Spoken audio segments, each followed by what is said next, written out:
los apóstoles daban testimonio de la resurrección del Señor Jesús, y abundante gracia era sobre todos ellos. Así que no había entre ellos ningún necesitado, porque todos los que poseían heredades o casas las vendían y traían el producto de lo vendido y lo ponían a los pies de los apóstoles, y se repartía a cada uno según su necesidad. Entonces José, a quien los apóstoles pusieron por sobrenombre Bernabé, que significa hijo de consolación, levita, natural de Chipre, vendió una heredad que tenía y trajo el producto de la venta y lo puso a los pies de los apóstoles. Gracias, Señor, por tu palabra, por el tiempo que tenemos para compartir acá juntos, por estar reunidos hoy con mi iglesia para adorar a tu nombre, para aprender de ti, para crecer, oh Dios, en tu gracia y en el conocimiento de tu palabra, en la práctica de tu palabra, Señor, para nuestras vidas. Te alabamos en el nombre de Cristo Jesús, nuestro Señor. Amén. Amén. Como Alma estuvo exponiendo, el domingo pasado vimos la oración de la iglesia reunida luego después de recibir a Pedro y a Juan viniendo de estar presos en el templo y bajo la amenaza de las autoridades religiosas de que no siguieran predicando. Acá tenemos un ataque externo hacia la palabra del Señor y hacia la predicación del Evangelio. Y digo esto porque luego, el domingo que viene, Dios permitiendo, vamos a ver cómo el diablo cambia su estrategia, y ahora, una vez que el ataque externo no funcionó, porque los apóstoles siguieron predicando, él va a atacar a la iglesia desde adentro. Desde adentro. Es eso que vamos a ver después en el capítulo 5. Capítulo 5. Pero Pedro y Juan vienen con esta amenaza externa, es decir, no prediquen más este nombre. Y allí, por supuesto, nombre no tenía la superficialidad que nosotros tomamos hoy el nombre de Jesús, como si fuera algo mágico, que apenas hablando este nombre las cosas se solucionan. Nombre tenía que ver con someterse completamente al señorío de Jesucristo en todo. Entonces, hablar en el nombre de Jesucristo, predicar el nombre de Jesucristo, caminar en el nombre que ya se había convertido en sinónimo del propio Cristo, era para aquellos que su vida estaban bajo el señorío de Jesucristo. Tanto que cuando unos hijos de los sacerdotes, de un sumo sacerdote, fueron expulsados los demonios en el nombre de Jesús, que Pablo predicaba, los demonios los desnudaron y hicieron volver desnudos a sus casas con mucha vergüenza. ¿Por qué? Porque la cosa no era mágica. Habla el nombre, se abren todas las puertas, o la lámpara que la pasamos así la mano, pedimos 3 deseos y las cosas acontecen. Tenía que ver con una vida consagrada y vivida bajo el señorío de Jesucristo. Era el nombre. Y era por eso que las autoridades del templo querían o quisieron prohibir a los apóstoles, en esta ocasión representados por Pedro y Juan, de seguir predicando. La evidencia estaba y nosotros vimos, y hoy acá de manera más gráfica, el hombre que está allí pidiendo limosna y ve a Pedro y a Juan y pide limosna. Y pide lo que está a su alcance, que es limosna. Y Pedro y Juan dicen: no, esto no tenemos, andamos un poco desproveídos de esta petición tuya, pero lo que tenemos te damos. Míranos, llamando responsabilidad, míranos. ¿Ah? Hijo de Dios no tiene vergüenza de decir: míranos, ve quién somos nosotros. No tiene vergüenza. No se inmiscuye así en la fe, sino que dice: míranos. Plata no tenemos. Plata no tenemos. Hay un cuento que no sé si es verdadero o no sobre Tomás de Aquino, y que se encuentra en la Basílica de San Pedro del Vaticano. Entonces el Papa dice: mira todo eso, porque allí hay oro, hay los mejores materiales y el mejor mármol, y el mejor todo está allí en la Basílica de San Pedro del Vaticano. Entonces el Papa dice: mira que hoy nosotros ya no podemos decir como Pedro y Juan, que Pedro y Juan dijeron: no tenemos ni plata ni oro. Entonces el Papa dice: nosotros no podemos decir como Pedro y Juan, pero mirá cuánto oro tenemos y cuánta plata y cuánta hermosura tenemos acá. Entonces se dice que Tomás de Aquino, o cualquier otro, no importa quién dijo, pero se dice que le dice: tampoco pueden decir en el nombre de Jesús levanten y anda, porque han perdido autoridad. Tiene oro, tiene plata, tiene hermosura, tiene grandiosidad, pero perdieron autoridad.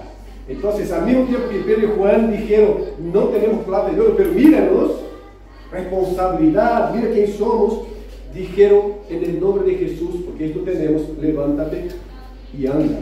Autoridad, ¿no? Autoridad. Ellos salen del templo con la contestación a las autoridades de que deberían hacer caso a Dios y no a las autoridades en este quesito, en esta cuestión específica. Se hace caso a toda y cualquier autoridad siempre y cuando esta autoridad no se superponga en su mandamiento a los mandamientos del Señor. Hasta ahí llega todo y cualquier mandamiento de la autoridad civil, hasta confrontarse con los mandamientos de Dios.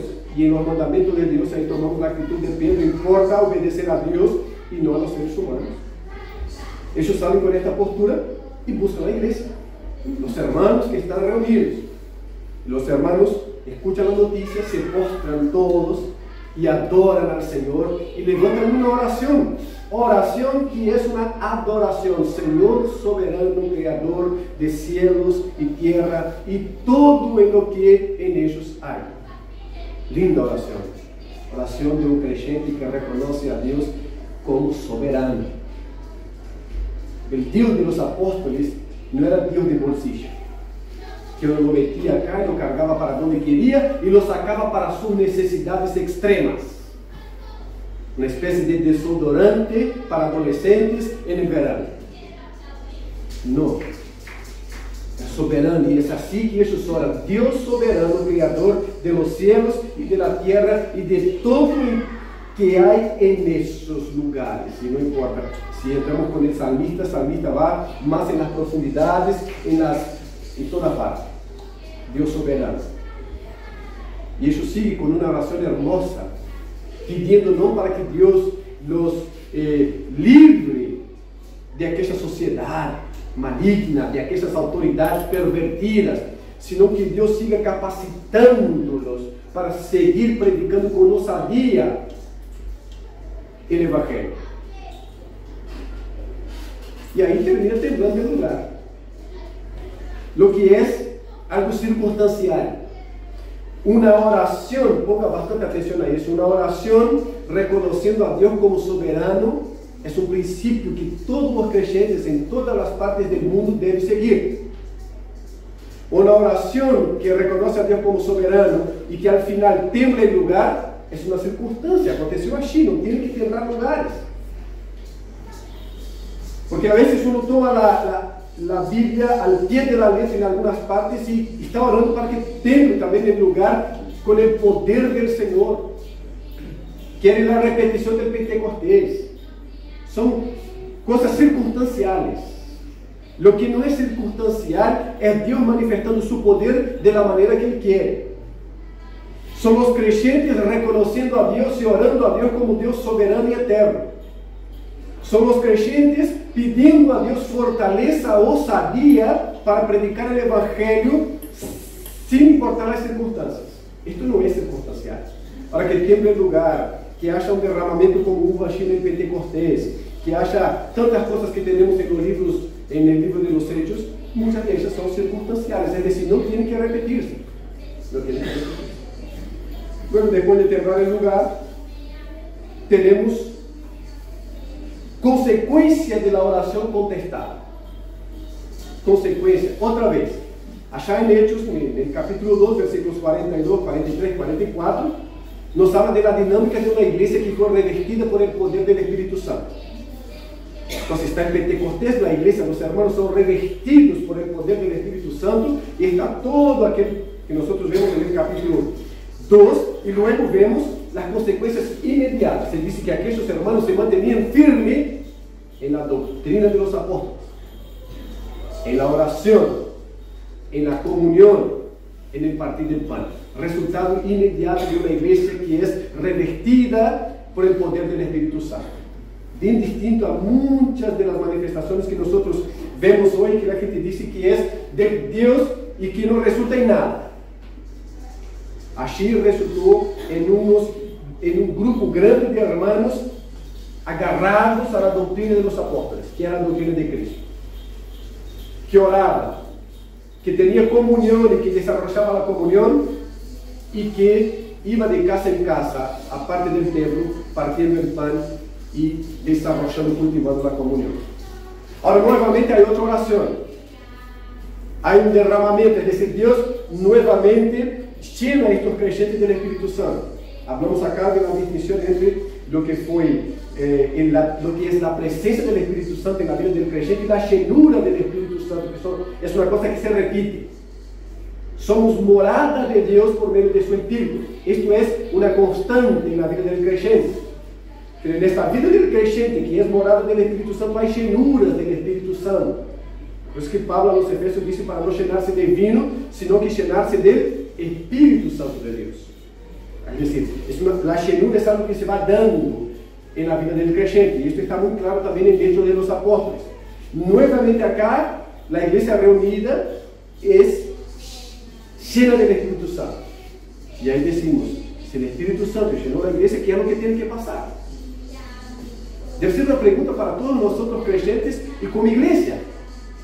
Nos juntamos en una vigilia y al otro día testimonio, una llenura del Espíritu Santo, y ahí empieza a preguntar, ¿cuál es el resultado de eso? ¿Dónde esta llenura está conduciendo a los creyentes? ¿Qué es lo que la iglesia está manifestando como resultado, como prueba de esta llenura del Espíritu Santo? Porque lo que va a decir que realmente fue una llenura del Espíritu Santo no son o no es lo que los creyentes van a salir hablando, es lo que los creyentes van a salir produciendo. Y es lo que tenemos acá. Acá tenemos algunas cosas muy básicas que se da en la llenura del Espíritu Santo. 32. La multitud de los que habían creído era de un corazón y alma. En otra versión, un poco más hereje, dice: el grupo de los creyentes estaba totalmente compenetrado en un mismo sentir y pensar. El grupo de los que habían creído estaban totalmente compenetrados, é o mesmo dali, é só uma tradução mais dinâmica. Compenetrado em um mesmo sentir e pensar. Oraram, era coletivo, era a igreja. Deus contestou a oração, llenou novamente esta gente do Espírito Santo. E que é o que produz de maneira imediata? Um grupo unido em torno à doutrina. Llenura del Espíritu Santo tiene que producir unidad entre los creyentes. Así de sencillo. No divisiones. Unidad. Unidad no es uniformidad. ¿Tá? A veces en la política se produce uniformidad, un ejército de robots que tiene que sincronizar sus movimientos, su pensar, su caminar, sus pasos.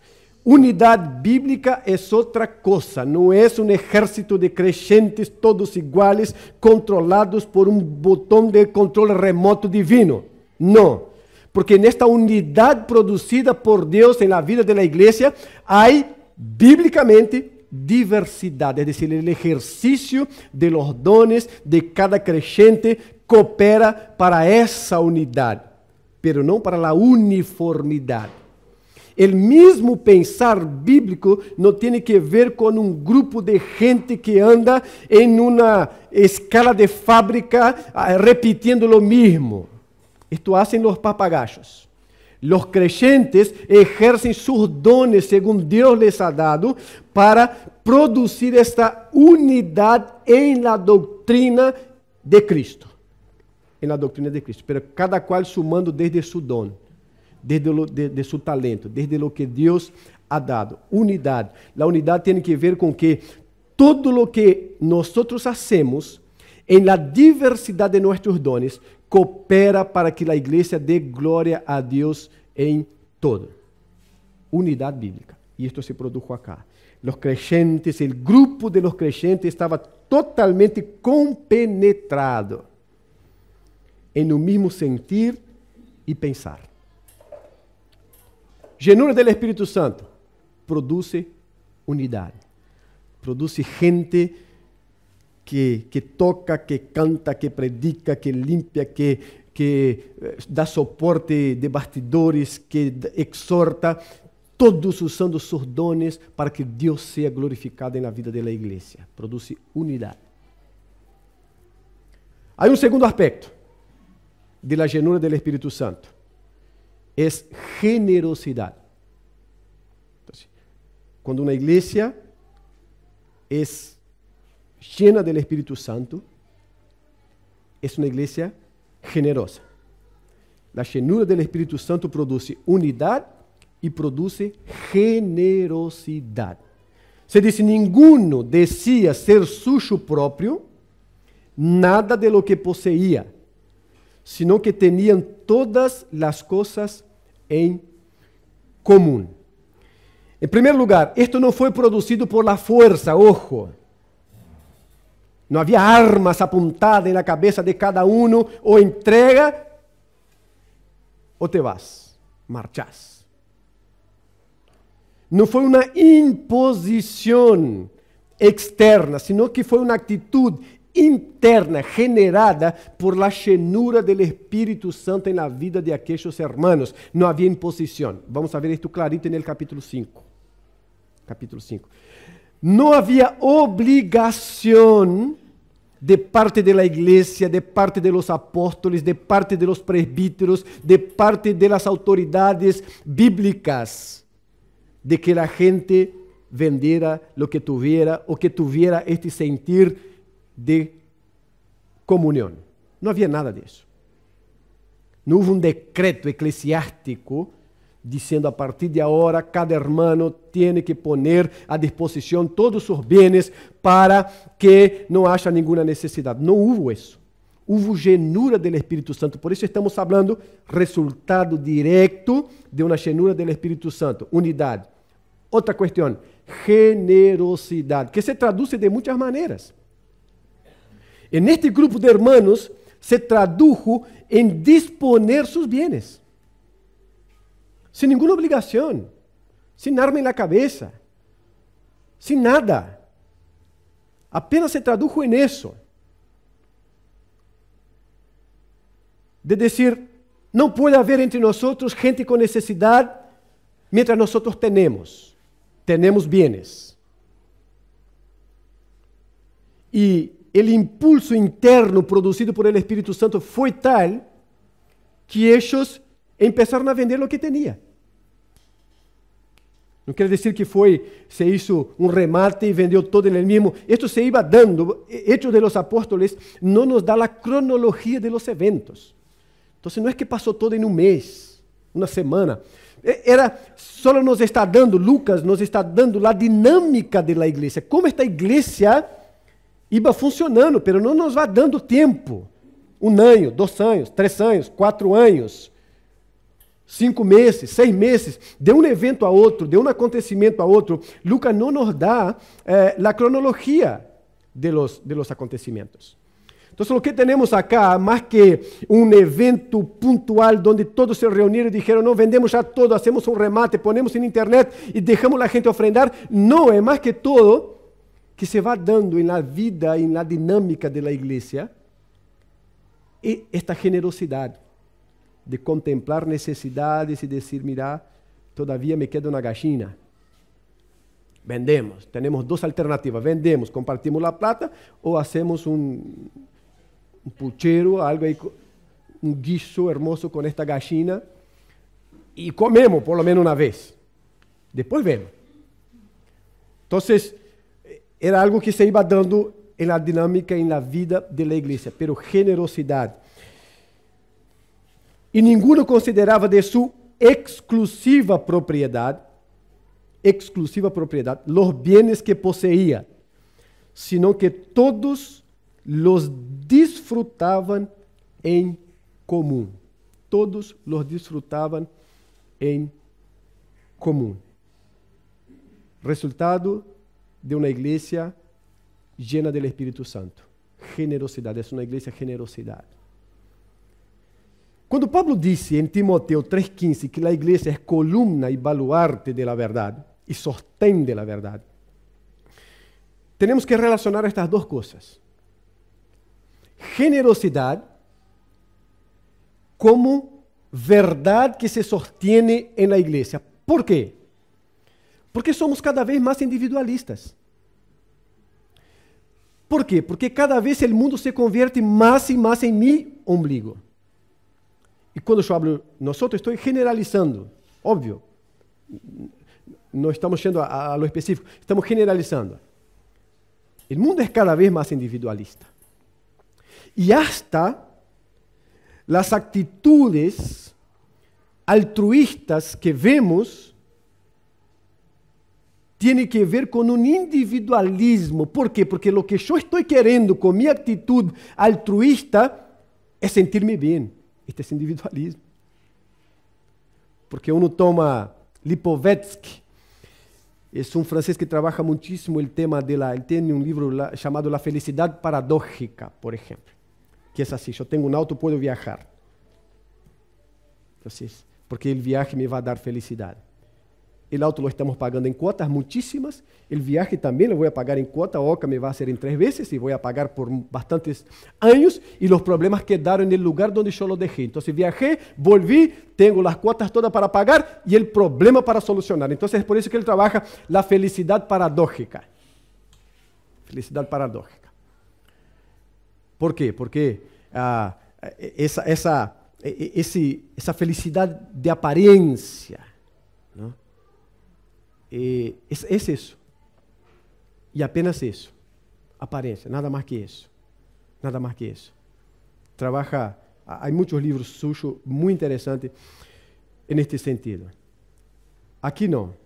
Aquí todos sentían que lo que es mío también debe ser para suplir necesidad de mis hermanos. De mis hermanos, sentir que es el que ora, esta iglesia oró Dios soberano, creador de los cielos y de la tierra. Mira la responsabilidad que hay en una oración. Oración es una de las cosas más peligrosas en la faz de la tierra, porque Dios contesta. Moisés oró por la liberación de los hebreos en Egipto. Dios contestó y dijo: anda ya, Moisés. Si Moisés supiera que él tenía que ser el instrumento, capaz que no hubiese orado. Porque es peligroso. Y acá oraron: Señor, creador de los cielos y de la tierra y de todo quien ellos hay. Llaman a Dios, ¿no?, con una palabra que está muy mal vista, ¿no? El déspota. Es como ellos llaman a Dios, el déspota, que es este que gobierna con todo poder, para bien y para mal. Pero es así como se refieren a Dios. El déspota, el soberano. Nuestras versiones trajo como soberano. Soberano Señor. Entonces oraron. Y ahora ese Dios soberano, creador de todo, tiene que ser dueño de lo que poseemos también. Y es por eso que ellos tienen este sentir, como fueron llenos del Espíritu Santo, el Espíritu del Dios soberano. Ellos también tienen que tener la conciencia de lo que poseen, es porque el Dios soberano ha dado. Y si el Dios soberano no da, no hay nada. Exactamente nada. Entonces, por eso, ninguno decía ser suyo propio nada de lo que poseía, sino que tenían todas las cosas en común. Una tercera cuestión de una iglesia llena del Espíritu Santo es la predicación osada del Evangelio. 33. Y con gran poder los apóstoles daban testimonio. Es decir, venían de la amenaza de no seguir predicando. Dejen de predicar este nombre. Amenaza de aquella gente que no tuvieron escrúpulo ni para crucificar el propio Mesías. Entonces no era una broma que estaban haciendo, mirá que podemos. No, los apóstoles sabían de la seriedad de la amenaza. Pero acá se dice que esta gente llena del Espíritu Santo, con gran poder, daban testimonio, seguían predicando, seguían hablando de Cristo. Una iglesia llena del Espíritu Santo predica a Cristo. Da testimonio del Evangelio. ¿Por qué? Porque es mandamiento del Señor. No es apenas una alternativa para la vida de la iglesia, sino que es mandamiento del Señor. He hablado algunas veces acá, porque es algo que estamos hablando y asumiendo como iglesia. La predicación del Evangelio, que nosotros ponemos como misiones, no es una alternativa para la vida de la iglesia. Y estamos en pecado si nosotros no nos despertamos para eso. Porque misiones es mandamiento del Señor para la iglesia, para la vida de la iglesia.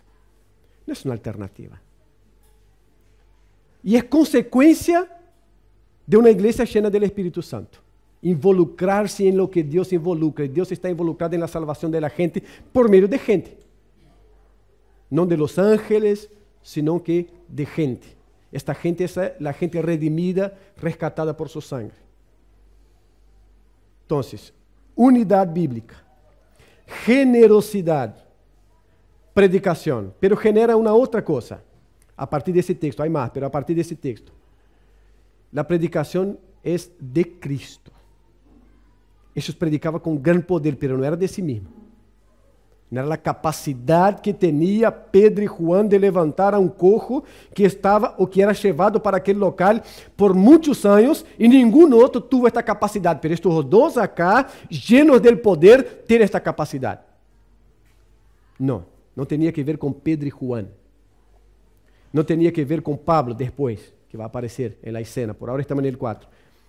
No tenía que ver con ninguno de los apóstoles. La predicación tenía que ver con Cristo. Ellos daban con gran poder testimonio de ¿quién? De la resurrección de Cristo. Hablaba de Cristo.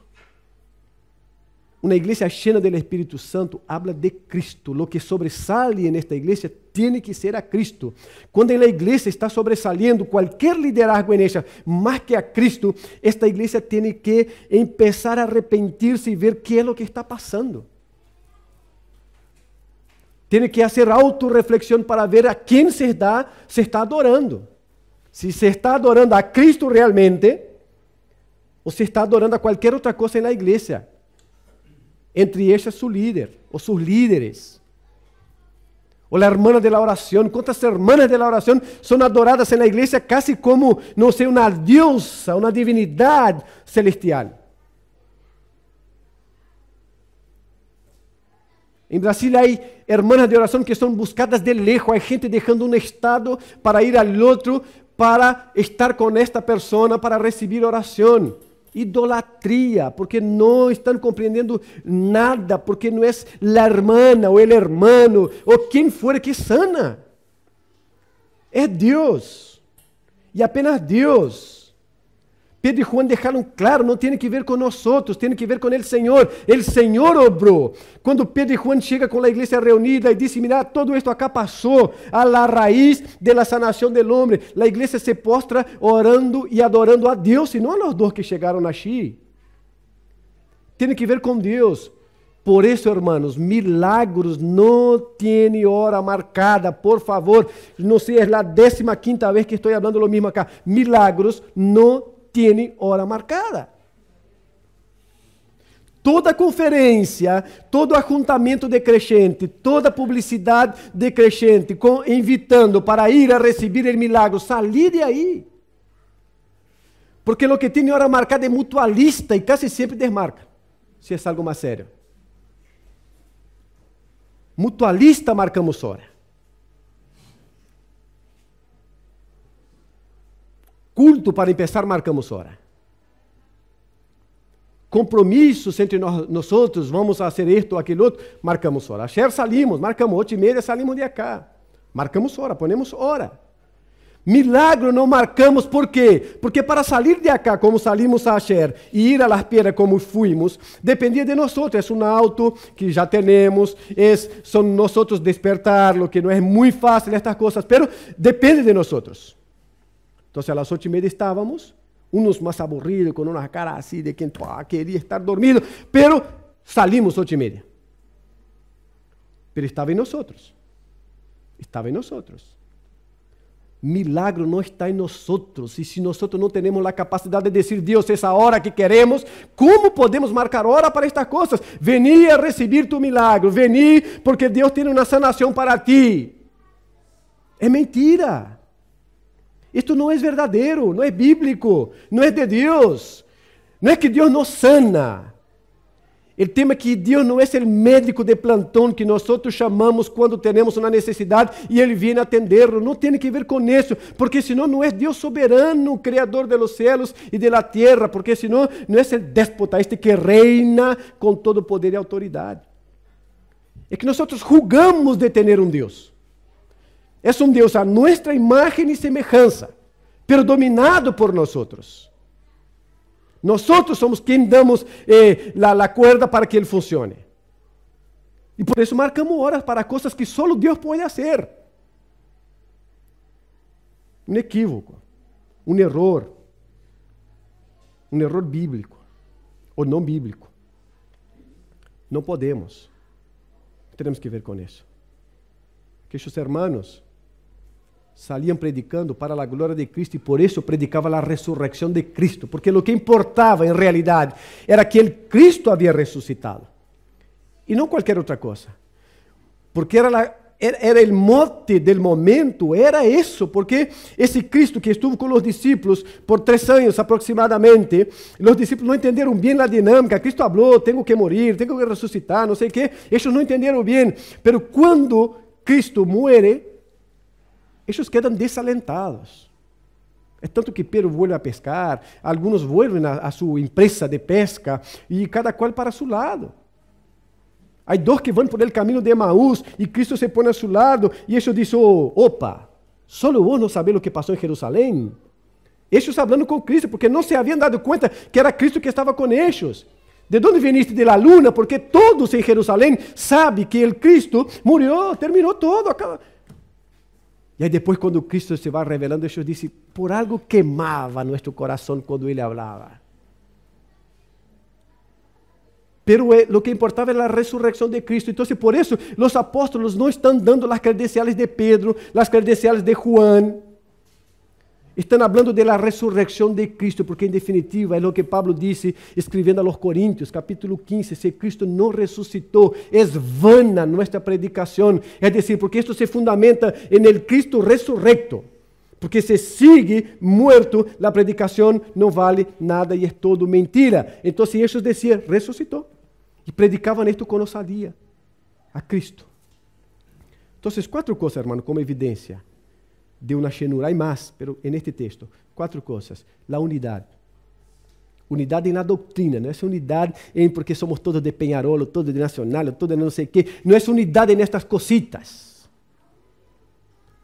É unidade na doutrina de Cristo. Cristo é soberano, Cristo é o Hijo de Deus, porque nenhum outro nome ha sido dado na terra por el qual os homens podem ser salvos. Unidade na doutrina.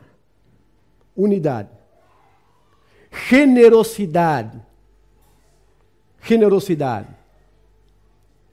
A salvação nos quita de nós mesmos e nos põe em um contexto de coletividade. Por isso, Cristo, quando vai falar de oração, ele diz assim, vocês vão orar de la seguinte maneira, Padre Nuestro. Comunidade.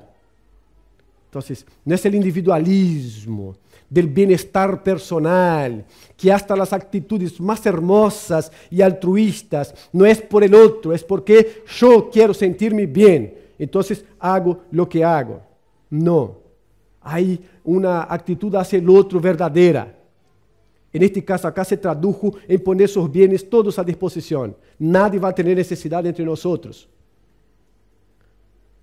osadía en la predicación del Evangelio. La predicación del Evangelio no es alternativa para la iglesia, es mandamiento.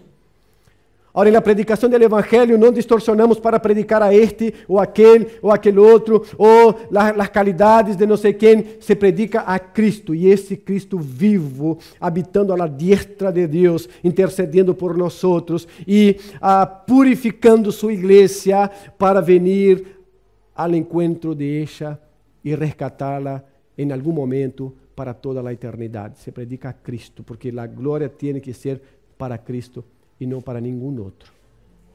Es el resultado de la llenura del Espíritu Santo. Hay tanta cosa pasando como llenura del Espíritu Santo que no tiene nada que ver con el Espíritu Santo. El Espíritu Santo está lejos de todo eso. ¿Pero por qué? Porque nosotros como creyentes a veces no vamos a la Biblia y dicen, ¿cuál es la evidencia de un creyente lleno del Espíritu Santo? Se están comiendo las pastillas porque quiere, porque la verdad está en la mano. Está en la mano. Y se están dejando engañar con la verdad en la mano. Porque no es capaz de abrir acá y preguntar, ¿cuál es la evidencia? El creyente, el pastor, no importa quién, lleno del Espíritu Santo, ¿es ese mismo que produce? Hay gente con una vanidad, predicando el Evangelio con una vanidad insoportable, no da para ver ni mirar porque la vanidad es tan grande. Y uno dice, ¿no se pregunta, ¿es así mismo que hace? Alguien que está hablando del Espíritu Santo con esta vanidad toda, ¿esto es bíblico? Pero es una cuestión de preguntar nomás, preguntar bíblicamente.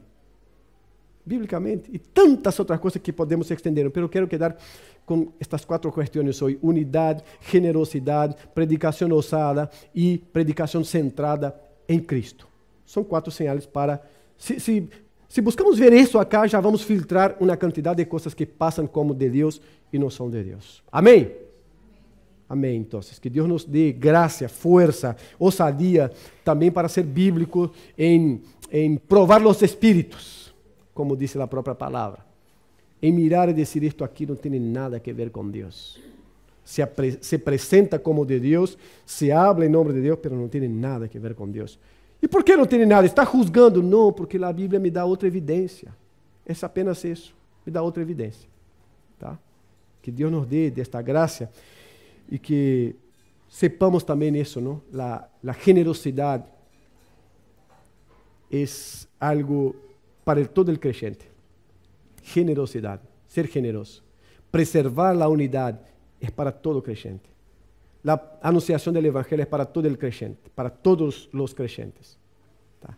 Y una vida centrada en Cristo también es para todos los creyentes, no es para algunos, para todos los creyentes. Que Dios nos dé su gracia para eso. Señor, te alabamos en esta mañana, glorificamos y te reconocemos como Dios soberano, eterno, poderoso, creador de los cielos y de la tierra. Muchas gracias, oh Dios, por poder ser iglesia tuya. Muchas gracias por darnos tu palabra para orientarnos, para guiarnos, para dar luz en nuestro camino, como dice tu palabra mismo, Señor. Te alabamos en esta mañana por eso, te alabamos porque a pesar de nosotros, tú sigues obrando, dando claridad y enseñándonos a los niños, a los adolescentes, a los adultos, a los mayores y menores, a las mujeres y a los hombres. Siga así, Señor, en esta iglesia. Ayúdanos a corregir cada vez que nos equivoquemos, oh Padre. O cada vez que vayamos agarrando caminos que no son estos que te glorifican. Ayúdanos a ver, corregir, arrepentirnos y volvernos a ti quebrantados por tu Santo Espíritu para dar evidencia de una iglesia llena de tu Espíritu Santo, Señor. Queremos esto en el nombre de Cristo Jesús, por los méritos de Cristo Jesús, para la gloria tuya, oh Dios, y para el honor de tu nombre. Señor, bendiga a los que están enfermos con tu bendición, oh Padre. Sana, Señor, según tu soberana voluntad. Rogelio, Mary, todo aquel que se encuentra enfermo, Señor. Que tus manos estén extendidas y operando según tu voluntad santa y perfecta, oh Dios. Siga fortaleciéndonos como iglesia, como creyentes, generando compromisos cada vez más serios en nuestros corazones y glorificando tu nombre a partir de la vida de cada uno de nosotros. En el nombre de Jesucristo. Amén.